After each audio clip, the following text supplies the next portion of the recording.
મૂળીના સરલા ગામે ભૂમાફિયા એવા કુલ 18 શખ્સો સામે લેન્ડ ગ્રેબિંગની અરજી દાખલ. મૂળી તાલુકા પંચાયતના ઉપપ્રમુખના પતિ અને આગેવાન રવજી પટેલ સહિતની સામે લેન્ડ ગ્રેબિંગ. મૂળીના સરલા ગામે આવેલ સરકારશ્રીની સર્વે નંબર 104 વાળી જમીનમાં છેલ્લા કેટલાક સમયથી ગેરકાયદેસર બાંધકામ કરી દબાણ થઈ રહ્યા છે. ત્યારે સરલાના જાગૃત નાગરિક એવા રાજુભાઈ જીવણભાઈ પટેલ દ્વારા સુરેન્દ્રનગર જિલ્લા કલેક્ટરમાં લેન્ડ ગ્રેબિંગ અરજી દાખલ કરવામાં આવેલ છે.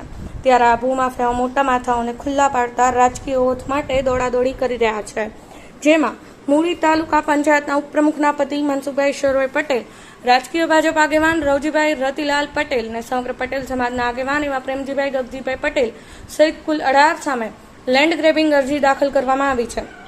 તમામ આગેવાનો ભાજપ સાથે જોડાયેલા હોય અને 1 વર્ષોથી સરકારી જમીન પર દબાણ કરી પાકા બાંધકામ કરી વેચવાના માસ્ટર માઇન્ડ ધરાવતા હોય તેઓની સામે કાયદાકીય દાયરામાં કાર્યવાહી કરવામાં આવતા ચકચાર મચી જવા પામી છે. ખરેખર આ સરકારની જમીન સર્વે નંબર 104માં સરલા ગ્રામ પંચાયત દ્વારા શાળા અને દવાખાના માટે જમીન ફાળવણી માટે કલેક્ટરને અનેક રજૂઆત કરેલ હતી ને ફાળવણી પણ કરવામાં આવી છે.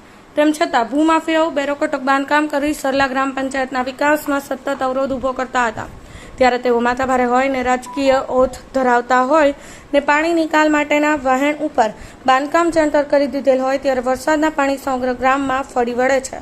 ત્યારે આ ભૂમાફિયાઓ મોટા માથા સામે લેન્ડ ગ્રેબિંગ અરજી દાખલ કરવામાં આવતા ચકચાર ફેલાઈ જવા પામી છે.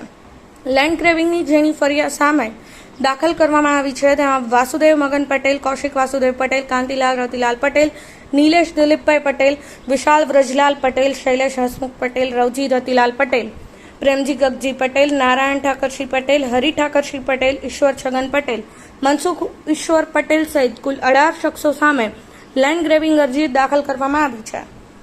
બ્યુરો રિપોર્ટ, સમય 24 ન્યૂઝ, મૂળી.